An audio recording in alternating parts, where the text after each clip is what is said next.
Good old Stavros Halkias, everyone's favorite least funny member of Cumtown. I, like many other 16-year-olds of the 2010s, was radicalized by Cumtown, and when it ended, of course I wanted Stav dead. While the post-Cumtown lore is kind of fascinating, with how Stav got accepted into the mainstream comedy scene, and Nick and Adam stopped being funny the moment they got heat for the Matty Healy stuff. Like, the Adam Freeland show is still hilarious, but I can't listen to that awful podcast outside the clips or when they have a guest like Steve-O on.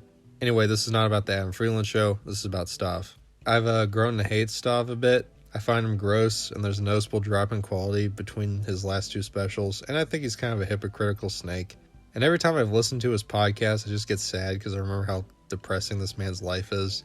Anyway, there's a special tiny saga in Stavros' career that is underdiscussed. There is an app many of you know called Letterboxd. It's toxic, pretentious, and many say it ruined film culture and turned consuming film into a game. All of this is true, which is why I constantly use this site, and constantly try to edge a ban that still hasn't come. Anyway, Stavros has a Letterboxd account. He doesn't use it much, but it does exist. It is StavyBaby69. Very original.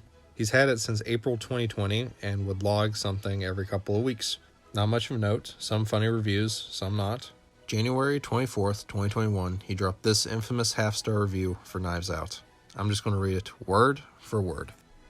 Terrible, truly horrific. Everyone was sucking this movie off, and it was like a 2-hour episode of Scooby-Doo where James Bond talks like a slave owner. Yes, I was on edibles and fell asleep for a half an hour, but I don't think it affected my ability to judge the film. Anyway, I haven't seen this movie since it came out, and the only reason I'm posting this review is because I've gotten pussy off of Twitter, Instagram, and Facebook and wanted to give Letterboxd a try. Does this app have DMs? If so, please DM me a picture of your breasts if you're trying to smash. If it doesn't, I guess you can DM them on a different social media site, but be sure to include the fact that you saw my solicitation on Letterboxd first, so I know to count it properly. My man was trying to get pussy off his Letterboxd. Go places no man has ever gone before. Unsurprisingly and funnily enough, Ahmad took this shit the fuck down. The funniest thing is one girl actually did drop her @ in the comments, but for a Twitter account that no longer exists. So maybe he did get pussy off of Letterboxd. Now the review is still archived by the great people at iFunny, so that's how I'm still able to read you this incredible review. Now why would Letterboxd mods have to stop a guy from just using their site to get a little pussy? Now we don't have much knowledge about what happened until we get to the Thor Ragnarok review. Apparently Ahmad emailed him about the review's ban, so he made this review. Most of it is just him talking about how much he loves the movie, until the end of the review, where he says this little gem.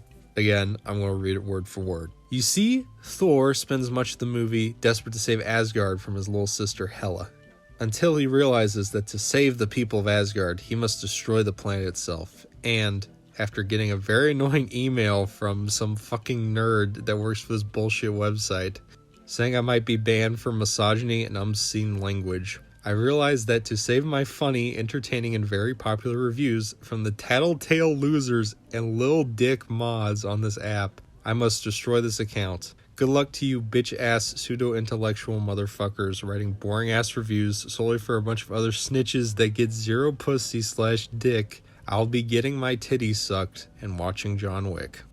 A great fuck you to Letterboxd, I'd say. Now, when he says, I must destroy this account, I think he means deleting the app off his phone, because the account is still there in existence. He logged Mean Streets back in January, so he didn't destroy it, but at the end of the day, this just remains a funny little footnote in Stav's online legend that only really people who use Letterboxd really find all that funny. But I thought it was a tale worth telling. Anyway, Nick and Adam both have Letterboxds, and they don't use them that much either. Hey, they recently had Paul Schrader on the Adam Freeland show. Let's see what he had to say. Are all rich people pedophiles or no? I think it takes a lot of work to be a pedophile. Yeah. I think you know, and we're getting into a kind of dark thing, but we've all been there. I was there yesterday at a restaurant. At a pedophile restaurant? No. There was a kid like 8 or 9 with his parents. And it was like the most beautiful kid you'd ever saw, you know. Mm-hmm. And then you say, wow, that kid is, you know, it's a pre-Raphaelite kid.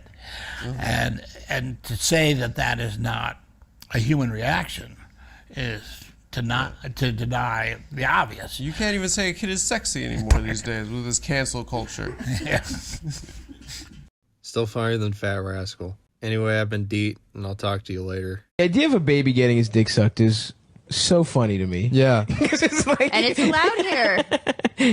exactly, after a circumcision. Yeah. But it's just like, that baby's got no, like, I read, there was like some mom got in trouble for sucking off her son, her infant son, and it's like, is that even bad?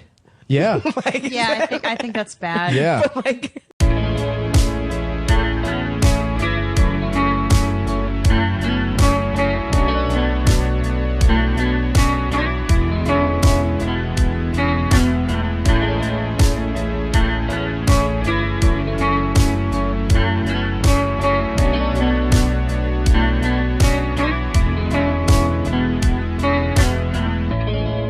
It's fucking going Right? great. Thank you, everybody who's listening to Stavi's World. Yeah. But you're the first person who took me on the road.